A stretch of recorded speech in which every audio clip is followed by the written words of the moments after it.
Shalom peuple de Dieu, grande est ma joie de partager avec vous ces moments dans la présence de Dieu. Nous sommes là aujourd'hui sur un grand sujet que le Seigneur nous a mis à cœur de partager avec vous, qui est le mystère du temps. Nous sommes là dans le livre d'Hébreux. Nous sommes dans le livre d'Hébreux, c'est notre premier passage. Hébreux chapitre 5, à partir du verset 12. Qu'est-ce que la Bible nous enseigne par là? Hébreux chapitre 5, verset 12. L'apôtre Paul nous dit ceci. Vous, en effet, qui, depuis longtemps, devriez être des maîtres, vous avez encore besoin qu'on vous enseigne les premiers rudiments des oracles de Dieu. Vous en êtes venus en avoir besoin de lait et non d'une nourriture solide. On va encore prendre Matthieu chapitre 20. Matthieu chapitre 20 à partir du verset 8. Quand le soir fut venu, le maître de la vigne dit à son intendant, appelle les ouvriers et paye-leur le salaire. En alla des derniers aux premiers. C'est de la 11e heure vers et reçurent chacun un denier. Les premiers vers ensuite croyaient recevoir davantage, mais ils reçurent aussi chacun un denier. En le recevant, ils murmurèrent contre le maître de la maison. Ils dirent, ces derniers n'ont travaillé qu'une heure et tu les traites à l'égard de nous. Nous avons travaillé, nous avons supporté plutôt la fatigue du jour et la chaleur. Il répondit à l'un, mon ami, je ne te fais pas tort. N'es-tu pas convaincu avec moi d'un denier? Prends ce qui te revient. Je t'ai donné à ces derniers autant que toi. Verset 16, ainsi, les premiers seront les derniers et les derniers seront les premiers. Ça, vous allez lire à la maison, Ecclésiaste chapitre 3, verset 1 à 4, et puis Jean chapitre 1, verset 11 à 12. Mes frères et sœurs, nous sommes là en train de partager sur un passage, un sujet plutôt très important sur les mystères du temps. Le temps vient du grec, qui veut dire tempus. Tempus ou temporaire, ce qui est périodique. Ça paraît sur une époque, mais dans le dictionnaire français, on dit que le temps est une durée chronométrée. Le temps est une durée chronométrée. Lorsque nous disons qu'il est 15h, il est 16h, il est 18h, il est 20h, cela nous montre le temps. Alléluia. Mais aujourd'hui, nous sommes là pour partager quelques points que le Seigneur nous a mis à cœur concernant les temps. Dans le livre d'Hébreux chapitre 5 verset 12, apôtre Paul nous dit que vous qui étiez déjà, vous avez fait longtemps dans l'œuvre de Dieu, longtemps avec le Seigneur, vous demandez encore qu'on vous enseigne des premiers rudiments, ça veut dire des premières leçons, des leçons élémentaires, des leçons, on peut dire des affermissements. Vous qui méritez déjà une nourriture solide, mais vous êtes là en train de réclamer encore des nourritures, du lait. Alléluia. Donc, apôtre Paul est en train de comprendre qu'après le temps, si tu passes le temps avec Jésus, tu es appelé à grandir. Or, déjà, l'Église est appelée à grandir. Le premier tiré où les enfants de Dieu doivent retenir est que un enfant de Dieu est appelé à grandir. Si tu as fait une année avec Jésus, tu es appelé à grandir. Ça veut dire que tu dois laisser des choses, tu dois abandonner certaines réalités. Donc toi seul tu connais et ta conscience. Donc aussi longtemps tu ne grandis pas, tu fais les surplaces. Tu vas stagner et puis tu vas rééquilibrer. Alléluia. Là, c'est l'apôtre Paul qui l'a dit. Maintenant, dans le livre de Jean, chapitre 1, verset 11 à 12, on nous parle de quelque chose de très important.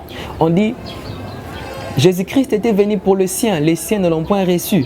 Mais à tous ceux qui l'ont reçu, à tous ceux qui croient à son nom, il leur a donné le pouvoir de devenir enfants de Dieu, lesquels sont nés ni de la volonté de l'homme, encore moins de la chair.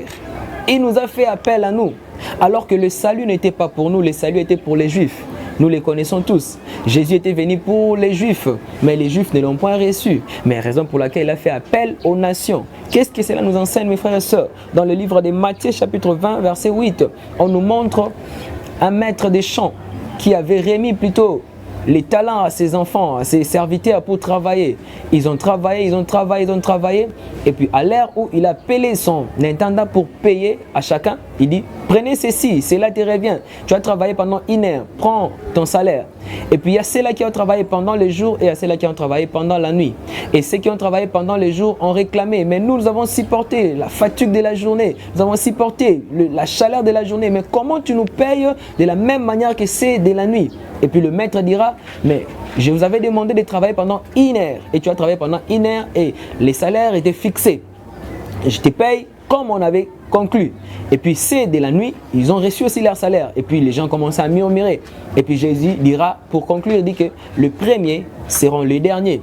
Bien aimé, cela renferme ceci, que les premiers étaient les Israélites, les premiers étaient les Juifs, le premier était le fils d'Abraham. Mais eux, ils ont rejeté l'appel, ils ont rejeté le salut, ils ont rejeté Jésus. Ils sont allés chercher le voie et moyen pour être libérés. Et c'est par là que Jésus a fait appel aux nations que nous sommes. Nous qui étions en dernière position, nous sommes maintenant en première position. Raison même pour laquelle Élie et Moïse reviendront pour annoncer aux enfants d'Israël. Et c'est par là qu'ils vont accepter le salut comme c'est écrit dans l'évangile de Dieu. Alléluia. Entrons maintenant en profondeur par rapport à ces sujets. Les temps. Le temps nous révèle, mes frères et sœurs, la vraie nature de la chose. Le temps nous révèle la vraie nature de l'homme. Lorsque nous sommes dans le livre de Matthieu chapitre 13, verset 30, Jésus nous donne une parabole. Il dit, un maître des champs est sorti pour s'aimer. Il a sémé une bonne sémence. Il attendait les récoltes. Mais après, juste quand il est passé, quelqu'un est venu, quelqu'un de mauvaise foi, il est venu pour s'aimer une autre sémence que le maître avait sémée. Et puis les serviteurs ont remarqué quelque chose d'étrange. Ils ont dit non, le maître n'avait pas sémé ceci. Permets-nous, maître, d'arracher la mauvaise sémence. Et puis le maître dira non, laissez croître ensemble la mauvaise et la bonne sémence. Autant prévu, je vous permettrai d'aller arracher la mauvaise sémence. Qu'est-ce que Jésus voulait nous enseigner par là? Et que le temps nous enseigne comment comprendre que l'homme est mauvais? Comment comprendre que l'homme est bon? Car au fil du temps, nous finirons par découvrir qui était dans le vrai et qui était dans le faux. C'est trop difficile de juger l'homme dès les premières rencontres. C'est très difficile de comprendre que cet homme c'est un aventurier parce qu'il parle un bon français, parce qu'il prêche bien, parce qu'il prophétise, parce qu'il dit des choses. Mais laisse-lui le temps, tu vas comprendre que c'était un aventurier qui aimait les corps. Bien qu'au départ il a dit que non, moi je ne vais pas faire ceci. Mais après il dira quoi? Que je suis un homme, je suis ceci, je suis cela. Raison pour laquelle mes frères et sœurs, si tu veux connaître un homme sérieux, il ne faut pas seulement écouter ce qu'il dit, mais il faut écouter ce qu'il dit et regarder ce qu'il fait.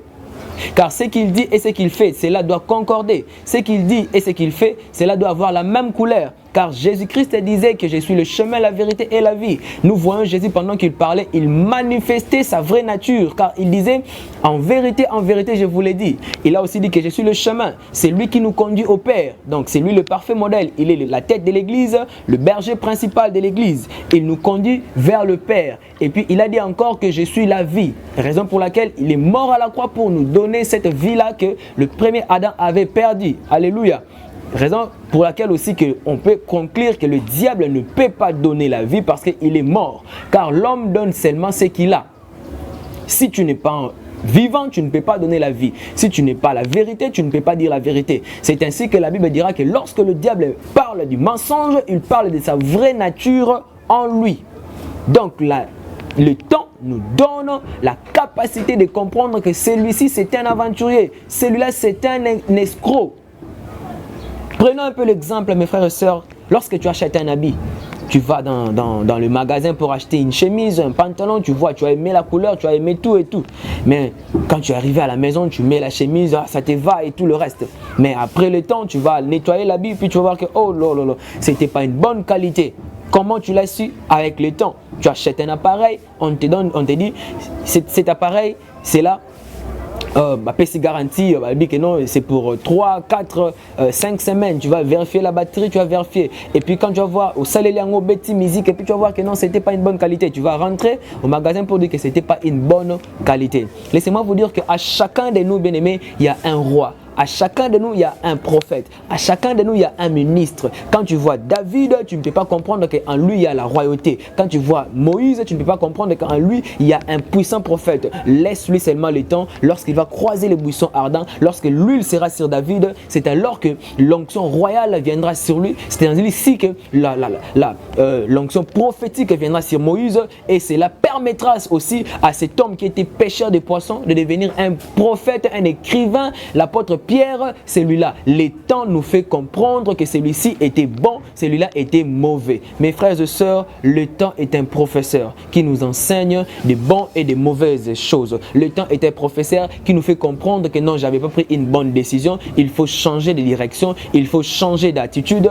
Cette année, bien-aimé, il faut savoir gérer les temps. Si tu veux réussir ta vie, il faut gérer les temps, car les temps, bien-aimé, c'est plus que de l'or. Si tu le perds, tu ne peux pas les récupérer. Si tu as perdu de l'or, tu peux faire un effort et récupérer de l'or. Mais quand tu perds le temps, tu perds toute ta vie, car Jésus-Christ n'avait pas perdu même une seule minute sur la terre. Il savait qu'il a fallu qu'il puisse faire 33 ans sur la terre. Il n'a même pas perdu une seule minute. Toi aussi, je t'informe ou je t'enseigne de ne pas perdre le temps, car chacun de nous a que 24 heures par jour. Tu n'as que 24 heures. Même le président des États-Unis d'Amérique, il n'a que 24 heures par jour. Nous tous, nous avons que 24 heures par jour. Si tu veux réussir, il faut savoir chronométrer. Je sors pendant une heure, je vais faire ceci, je vais faire cela, et dans ces temps-ci, je vais chercher de l'argent. En ces temps-ci, je vais chercher à manger, je vais me reposer, je vais étudier, je vais faire cela, et cela va te permettre à réussir ta vie. Mes frères et sœurs,